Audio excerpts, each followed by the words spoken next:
People liberation army navy हालिया बरसों में बहरे हिंद के इलाके में अपनी मौजूदगी को बढ़ा रही है।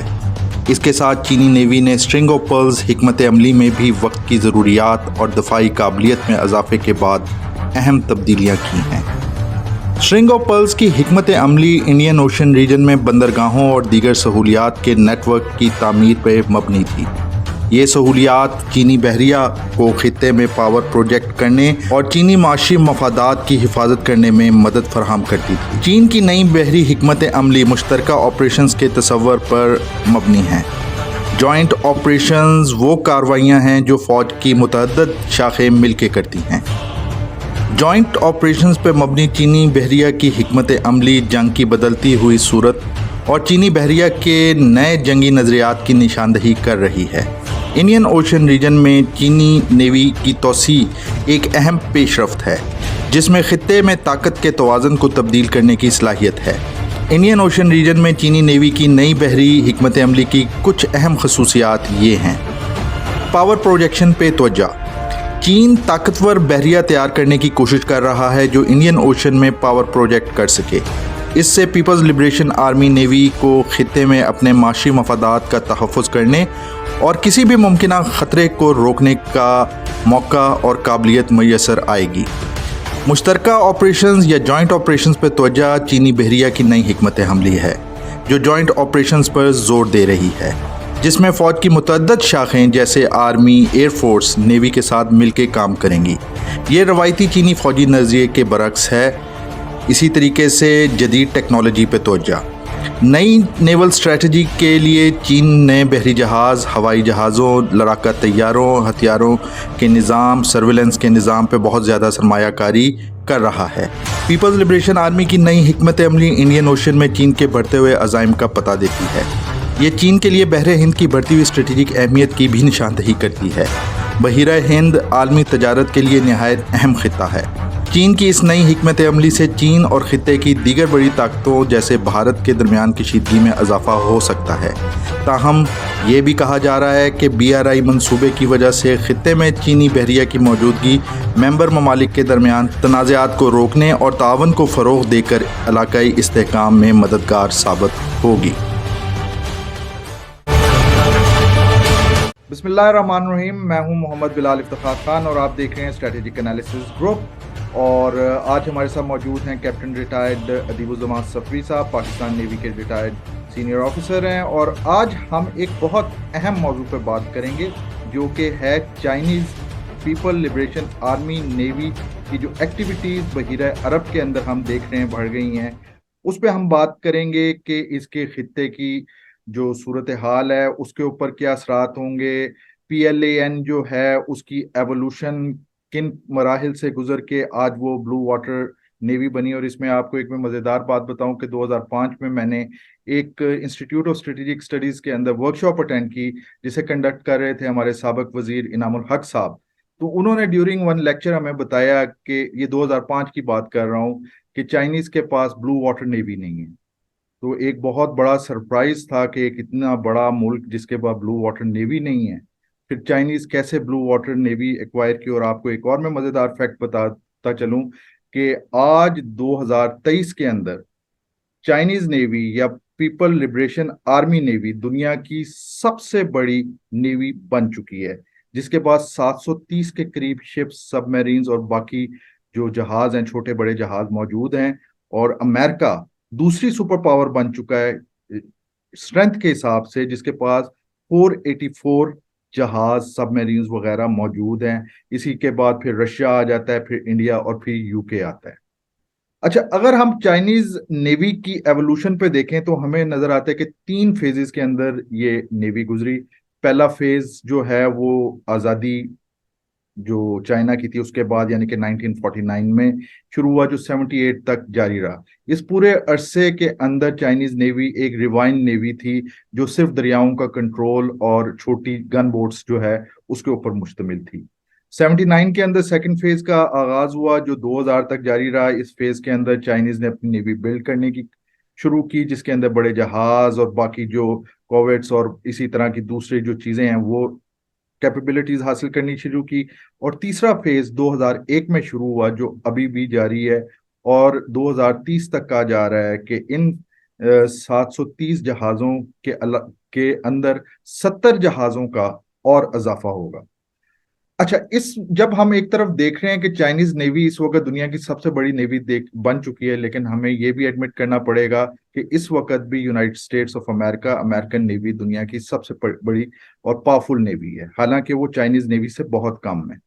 उसकी वजह यह है कि एक तो technology, number two Chinese navy के मुकाबले में जो यूएस नेवी है उसके पास बेसिस हैं, 1,000 के करीब बेसिस हैं अमेरिका की, पूरी दुनिया में मुख्तलिफ खितों में मुख्तलिफ इलाकों में फैली हुई हैं, जिसकी वजह से अमेरिकन नेवी कुछ ही घंटों के अंदर किसी भी मुल्क के ऊपर किसी भी जगह पे एक्सीलेंट किस्म का ऑपरेशन जो है एग्जीक्यूट कर सकती है। ये अय्याशी इस वक्त जो चाइनीज नेवी को मैसर नहीं है।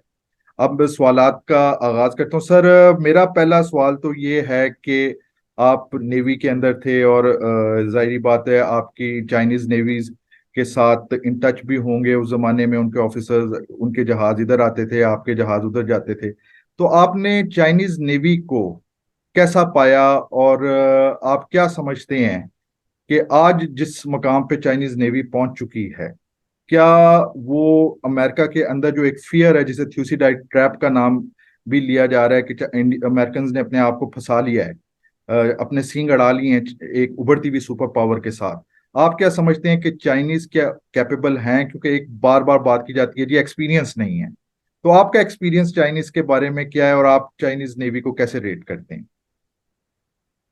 बिस्मिल्लाह, बहुत शुक्रिया बिलाल। देखिए, जो नेवल स्ट्रैटेजी या मैरीटाइम स्ट्रैटेजी जो है, ये अ, उसका जुज है जो नेशनल आपकी स्ट्रैटेजी होती है, उसी को सपोर्ट करती है।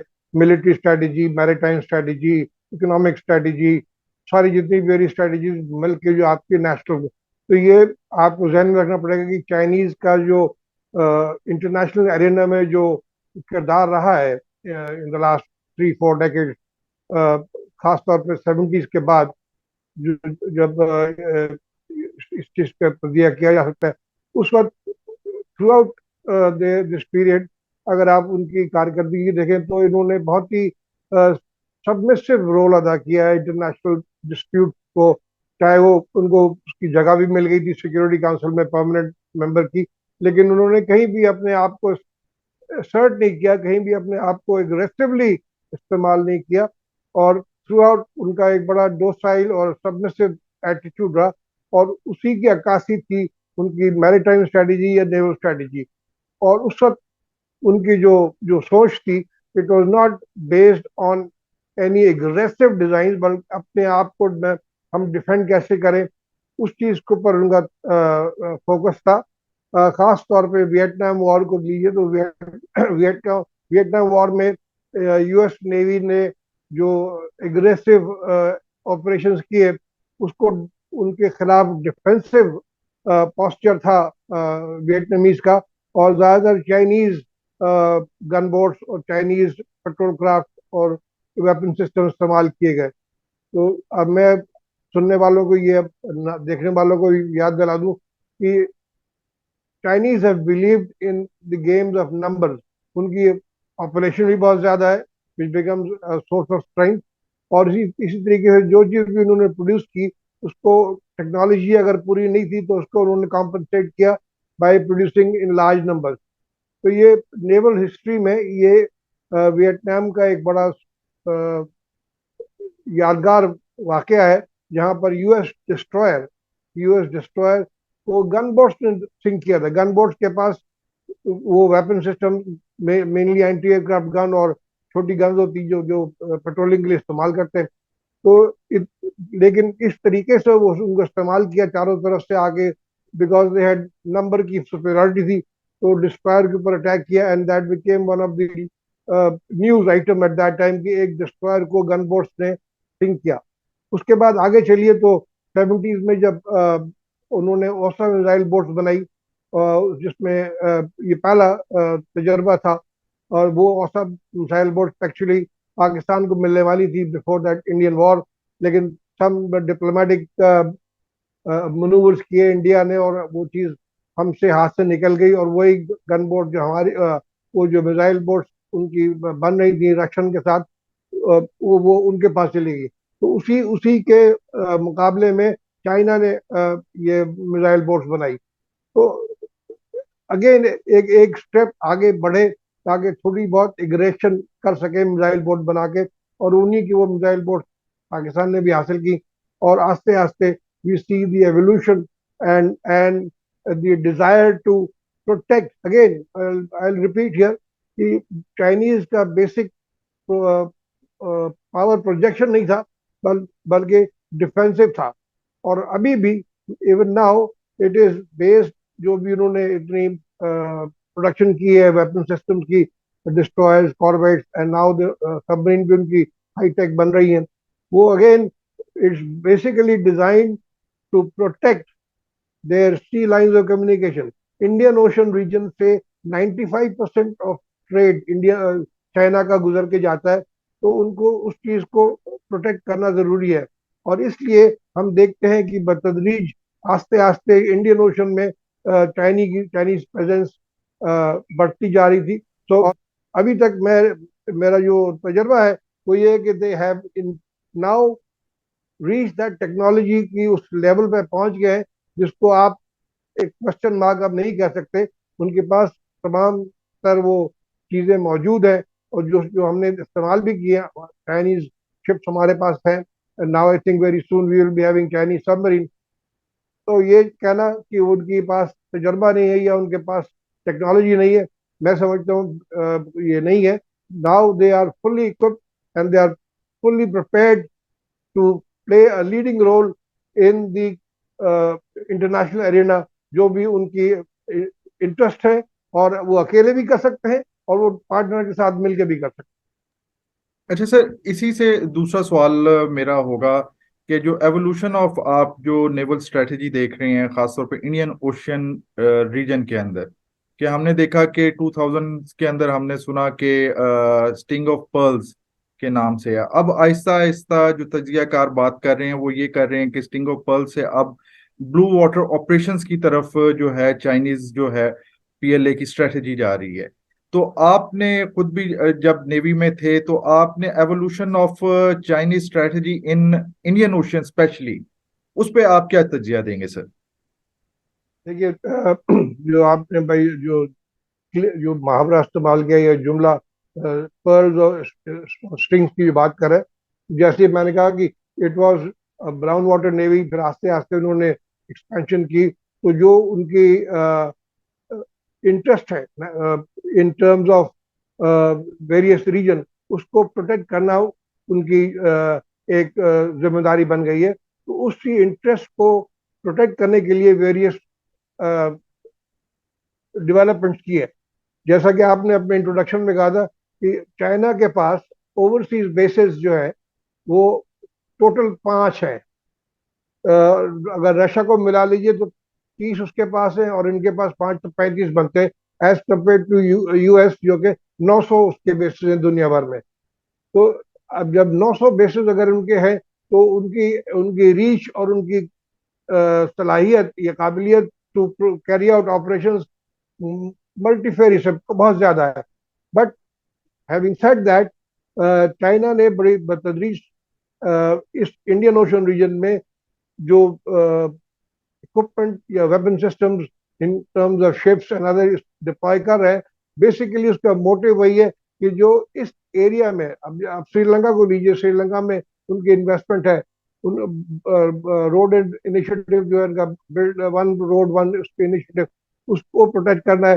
तो इस रीजन में जो उनके इंटरेस्ट है, जो उनके इन्वेस्टमेंट्स हैं, और जो उनके पर्सनल यहाँ पर काम कर रहे हैं इन वेरियस, उनकी प्रोटेक्शन के लिए ये जरूरी है कि उनके पास वो weapon systems in terms of ships and other equipment हो, ताकि वो उस पर उनको वो तहफ़्फ़ुज़ मुहैया कर सकें जिसकी जरूरत है। नंबर एक। नंबर टू, जो उनकी जो स्ट्रेटजी में एक चीज शामिल है कि आजकल टेररिज्म बहुत है, खास तौर पर समंदर पर, जिसको आप पायरेसी भी कहते हैं। पायरेसी पायरेसी जो है वो it's a great source of funding for the terrorism assure. ये चीज याद कीजिएगा। जो पेरिसी में पैसे मिलते हैं, ये वॉर लॉर्ड्स उनके जरिए फिर आपके मुख्तलिफ एरिया में टेररिज्म करते हैं। तो basically China is looking forward to create और द फोर्स जिसके जरिए वो ऑपरेशन करके counter terrorism operation Indian ocean में कर सके इन इन इन दिस थिंग। तीसरी चीज उनकी ये है कि उस इस एरिया में they need to have units, they need to have the ability जिसके जरिए वो इंटेलिजेंस गैदरिंग करेंगे। इंटेलिजेंस गैदरिंग बहुत जरूरी है, जिसके बगैर कोई भी ऑपरेशन आपका सक्सेसफुल नहीं हो सकता। तो जो भी उनके इक्विपमेंट यहाँ पर और जो शिप्स एंड डिप्लॉय हो रहे हैं, उनका बेसिक मकसद ये भी है कि how can they use it for intelligence gathering, और उसके बाद इसको आगे इस्तेमाल करें। और फिर चौथा रीजन जो यहाँ पर है वो ये कि जो लिटरल स्टेट्स हैं छोटी इंडियन ओशन के अंदर, आप लिटरल स्टेट में हम भी उसी में शामिल होंगे। वो भी है, श्रीलंका भी है, उधर आप म्यांमार। सोमालिया, म्यांमार ले लीजिए उधर। तो इन जो छोटे छोटे स्टेट, इनको जो यूएस जो है वो उनकी कोर्सिव जो एक्टिविटीज है उसको काउंटर करने के लिए इनको जरूरी है कि इनके पास वो इक्विपमेंट हो, ताकि वो उनको सपोर्ट प्रोवाइड कर सके, उनको प्रोटेक्शन दे सके। बिकॉज उन एरियाज में जहाँ पर ये कोरिजन करते हैं, अगर चाइनीज का वहाँ पर इन्वेस्टमेंट है या चाइनीज लोग वहाँ पर काम करें, तो ये चाइनीज गवर्नमेंट की जिम्मेदारी है कि वो उनको तहफ़्फ़ुज़ प्रोवाइड कर सके। तो इसलिए ये चौथा उसका फेज है जो इन्होंने डेवलप किया है इस खास तौर पे इस इंडियन ओशन में। And to sum it up I tell you, 17th century में यूएस नेवी का एक बहुत महान, नाम भी उसका महान है, एडमिरल महान, वो कहता था कि जी 21st सेंचुरी में the destiny of the world will be decided on the waters of Indian ocean. ये बहुत उसकी फेमस सेइंग है जो कि बहुत जगह इस्तेमाल की कि 21st सेंचुरी में आ गए और जो डेस्टिनी ऑफ द वर्ल्ड, अब आप देखें कि इंडियन ओशन के ने कितनी इम्पोर्टेंस हासिल कर ली है, कितना ट्रेड रूट जो है दुनिया का, इंक्लूडिंग आपका जापान का जो है यही रास्ते से जाता है, और यूरोप में भी इसी रास्ते से जाते हैं। तो इसलिए this Indian ocean is a very busy in terms of trade and commerce. तो इसको प्रोटेक्ट करने के लिए जरूरी है कि ये इनके पास अपने वो वसाइल मौजूद हो, तो वो इक्विपमेंट, वो शिप्स मौजूद हो जिसके जरिए वो इसको तहफ़्फ़ुज़ प्रोवाइड कर। अच्छा सर, एक चीज हमने देखी कि पिछले साल जब नैन्सी पेलोसी आई है यहाँ पे ताइवान के दौरे के ऊपर, उसके बाद एक प्रोपेगेंडा शुरू हो गया। चाइनीज वजीरे खारजा जो हैं, वैंग यी जो हैं, उनके बारे में भी खबर आई कि वो पोलिनेशियन आइलैंड स्टेट्स जो हैं वहाँ पे दौरे में गए हैं, और बात चल रही है कि वहाँ पे कोई बेस जो है ना वो प्रोवाइड कर दी जाए चाइनीज नेवी के लिए, चाइनीज फोर्सेस के लिए। लेकिन उसके बाद बड़ा अच्छा खासा प्रोपेगेंडा हुआ। अमेरिका, जिसकी आपने अभी बताया कि 900 से ज्यादा बेसिस हैं अराउंड द वर्ल्ड, तो वो कहीं पे आने नहीं दे रहा। लेकिन दूसरी तरफ हम एक चीज देख रहे हैं कि बीआरआई, जिसका आपने अभी जिक्र किया, वो एक गेम चेंजर और एक पीस बिल्डर के तौर पे सामने आ रही है। मसला हमने ये देखा कि आसियान कंट्रीज जो हैं अमेरिकन ट्रैप में नहीं आ रही, क्वाड्स के एंटी चाइना जो अलायंस बनाने की कोशिश की गई। हमने देखा कि इंडोनेशिया, जो काफी इन्फ्लुएंस्ड है बाय अमेरिका, उसने स्पाई प्लेन्स की रिफ्यूलिंग के लिए फैसिलिटी देने से इनकार कर दिया। 1.5 साल पहले की ये खबर है। तो हम ये देख रहे हैं कि जो चाइनीज इस वक्त नेवल स्ट्रेटेजी जो है उसे काफी कॉम्प्लीमेंट कर रही है बीआरआई का जो एक निज़ाम है, बेल्ट एंड रोड इनिशिएटिव का, और जिस तरीके से एक इंटीग्रेशन की तरफ दुनिया को लेके जा रहा है चाइना। तो आप इस पे क्या कमेंट करेंगे कि क्या जो हमें इस वक्त की चाइनीज नेवल स्ट्रेटजी नजर आ रही है वो बीआरआई मंसूबे को, और बीआरआई मंसूबा क्या चाइनीज नेवल स्ट्रेटजी को कॉम्प्लीमेंट करते हुए आपको नजर आ रहे हैं?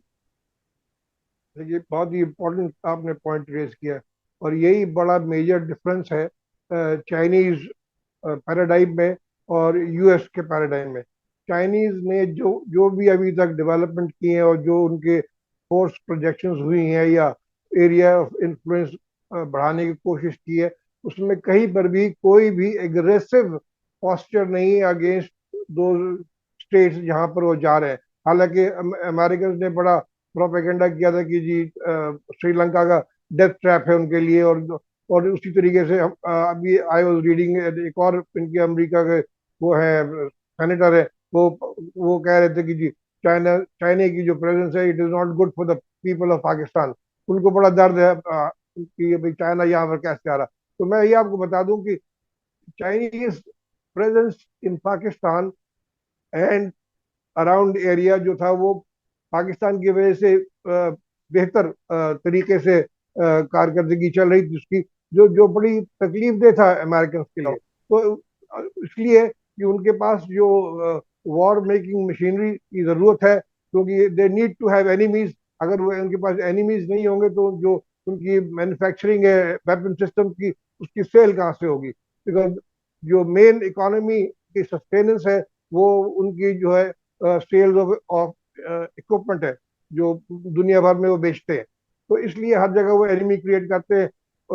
चाहे आप देखिए वर्ल्ड वॉर के बाद से अब तक कितनी जगहों पर उन्होंने किया, चाहे सीरिया, सोमालिया, इजिप्ट, लंबी चौड़ी सी लिस्ट है जो आप गिनते जाएंगे जहां पर करते हैं। Whereas on the contrary Chinese have not use that. Chinese ने इकोनॉमिक एक्टिविटीज के जरिए लोगों को माइल किया अपनी तरफ, और उनको अपनी तरफ आने में help milli.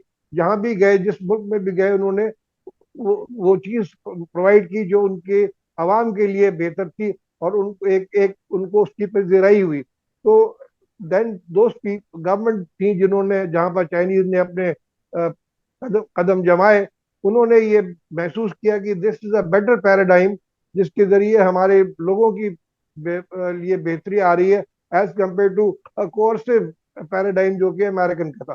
This although American continue to play their अपना नैरेटिव की जी ये चाइनीज का डेथ ट्रैप है। No, Chinese have been very successful. अभी जिबूटी में उनका एक छोटा सा बेस बना है, उसके बाद और फिर म्यांमार। तो जो भी इनकी चीजें हैं, they are going very slowly, very cautiously, and going purely on the basis of economic progress and prosperity of the country जहां भी वो जा रहे हैं। किसी उन पर कोई जोर जबरदस्ती नहीं है। अब कोई डिसीजन मेकिंग नहीं है कि आपके पास ह्यूमन राइट्स वायलेशन हो रही है या आपके आपके पास वेपन्स ऑफ मास डिस्ट्रक्शन है। इस तरह की कोई फजूलियात की नैरेटिव को लेके अपने आप को इम्पोज नहीं कर रहे। They are going with that economic plans, और जिसको उनको वेलकम किया जा रहा है। अच्छा सर, एक लास्ट सवाल की तरफ, सेकंड लास्ट सवाल की तरफ आते हैं सर। अभी हमने देखा कि अनलाइक अमेरिकन, चाइनीज जो हैं वो सुलह सफाई करवा रहे हैं। अभी हमने देखा जिस तरीके से सऊदी अरब और ईरान के इतने अरसे के बाद इख्तलाफात दूर करके जो है एक दूसरे के करीब चाइना लेके आया, इसी तरीके से हम देख रहे हैं कि बाकी ममालिक के अंदर भी इंडियन ओशियन रीजन को देखें तो नेवल पावर जो स्ट्रांग हमें नजर आ रही है कोल्ड वॉर के जमाने से, वो तो अमेरिका ही नजर आ रही है। उसके बाद अब जब क्वाड बन गई तो हम देख रहे हैं मालाबार एक्सरसाइजेज हर साल ही हो रही हैं, जिसके अंदर इंडिया, उसके अलावा ऑस्ट्रेलिया, अमेरिका और जापान मिलके जो है नेवल ड्रिल्स करते हैं। कभी कभी इसमें यूके भी शामिल हो जाता है। अब आप क्या समझते हैं कि ऑल दो बेसिस ज्यादा मौजूद हैं अमेरिकन इस खिते के अंदर, लेकिन ये ईरान के बाद अब सऊदी अरब का भी चाइना के करीब आना, अरब ममालिक गल्फ का करीब आना, और इसी तरीके से इजिप्शियंस के साथ भी एक अच्छी चल रही है चाइनीज की। तो आपका क्या ख्याल है कि इस जो एक पीसफुल पीस लाने का जो किरदार है, उससे क्या एडवांटेजेस स्ट्रेटेजिकली चाइनीज जो हैं उनको मिल रहे हैं?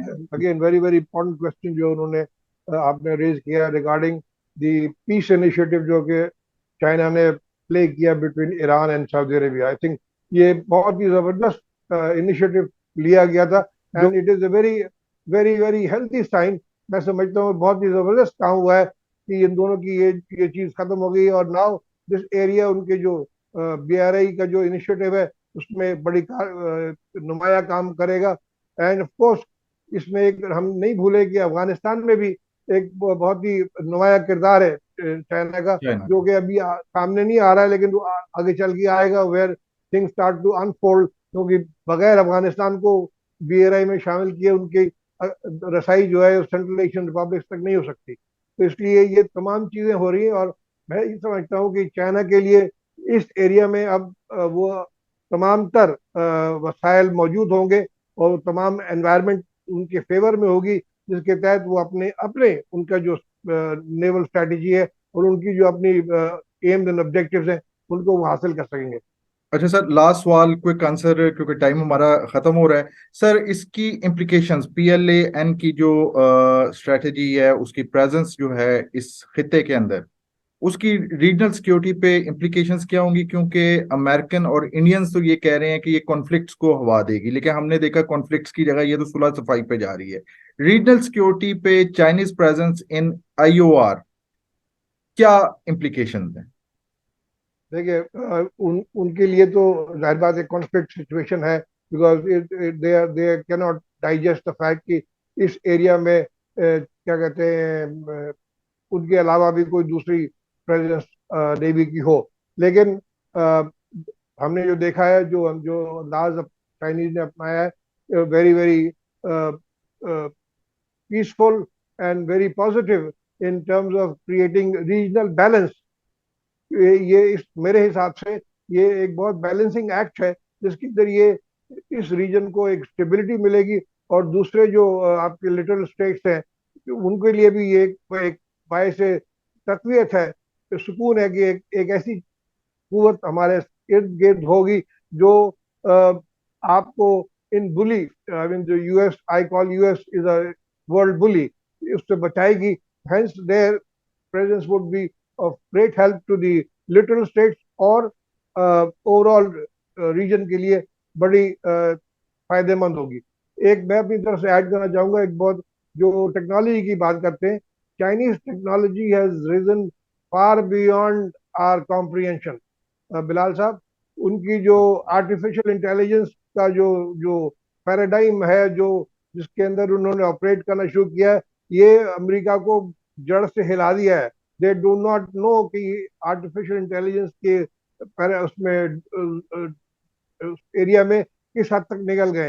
एक एग्जांपल अभी मैं कहीं पढ़ रहा था कि उन्होंने जो ये नया लेजर बीम का जो तजर्बा किया है, पता नहीं कितने बिलियन डॉलर की वो एक वेपन सिस्टम लगाई जहाजों पर, उसका उन्होंने एक कोड निकाल लिया, एंटी निकाल लिया कि और लेजर की रेज को रिफ्लेक्ट कर देंगे। जब आप टारगेट करेंगे तो उनके उसके ऊपर वो स्ट्रिप लगा दिए, तो बकौल किसी को उसमें लिख रहा था कि जी बिलियन डॉलर की टेक्नोलॉजी को $1 स्ट्रिप जो है वो जीरो कर दे रही है। So they are all the time very much aware of the American design और वो काउंटर कर रहे हैं और उनकी artificial intelligence is far beyond our comprehension, जो आस्ते आस्ते खुलेंगे हमारे सामने आएंगे। बिल्कुल ऐसा ही है सर। बात ये है कि जैसे जैसे कॉम्प्लिकेटेड होते जा रहे हैं, हम एडवांस होते जा रहे हैं, उतने वल्नरेबल भी होते जा रहे हैं। मसलन नेटवर्किंग आपकी तमाम बैठ जाती है एक इलेक्ट्रोमैग्नेटिक पल्स से, तो इतनी एडवांसमेंट एक इलेक्ट्रोमैग्नेटिक पल्स अगर ज़ीरो कर दे तो आपने क्या तरक्की की। सर, इसी के साथ आज का प्रोग्राम क्लोज करते हैं, लेकिन एक आपको बताता चलूं कि IOR के हवाले से अभी हम और प्रोग्राम्स करेंगे, जिसमें नेक्स्ट के अंदर हम इंडियन या अमेरिकन स्ट्रेटजी इन IOR और पाकिस्तानी स्ट्रेटजी क्या है, इस पे भी हम डिस्कशन करेंगे। बात यह कि चाइनीज़ नेवी जिस तरीके से स्टेप बाय स्टेप आगे आ रही है कि 49 से लेके 78 तक रिवाइंड एक फोर्स होती है, फिर जहाज़ एक्वायर करती है 2000 तक, फिर उसके बाद 2005 में आपको वाकया बताया इनामुल हक साहब ने कहा चाइनीज़ जो है ब्लू वाटर नेवी नहीं है। और आज हम जब चाइनीज़ की 2005 के बाद 2023 में जब बात करते हैं तो हम कहते हैं कि इस वक्त जो सबसे ज़्यादा पावरफुल और सबसे बड़ी फोर्स इस वक्त नेवी की दुनिया में मौजूद है तो वो 2023 में चाइनीज़। हिंदुस्तान, पाकिस्तान, तमाम इलाकाई सियासत जो है, बेसिक इसके डेरिवेटिव तो जो इसे डायरेक्ट कर रहे होती है वो मईशत होती है, और मईशत ही आपके स्ट्रेटेजिक मामलात जो है उनका तयन करती है। तो IOR जो है वो दुनिया का अहम तरीन खित्ता है, क्योंकि दुनिया की बड़ी आबादी जो है वो एशिया के अंदर बसती है। इसी वजह से इसकी स्टडी बहुत ज़रूरी है। स्ट्रेटेजिक एनालिसिस ग्रुप के इस प्लेटफॉर्म पे हम पाकिस्तान के हवाले से डिस्कशन करते हैं आलमी मामलात पे। तो इंशाल्लाह नेक्स्ट प्रोग्राम पे हम इंडियन नेवल स्ट्रेटजी जो है उस पर बात करेंगे, IOR की, और उसकी इम्प्लीकेशंस के हैं पाकिस्तान के लिए और पाकिस्तान के इत्तेहादी ममालिक के लिए। नेक्स्ट प्रोग्राम तक के लिए मुझे मोहम्मद बिलाल इफ्तिखार खान को कैप्टन अदीबुज़्ज़मान सफ़ी साहब को इजाज़त दीजिए। अस्सलाम वालेकुम व रहमतुल्लाहि व बरकातुहू।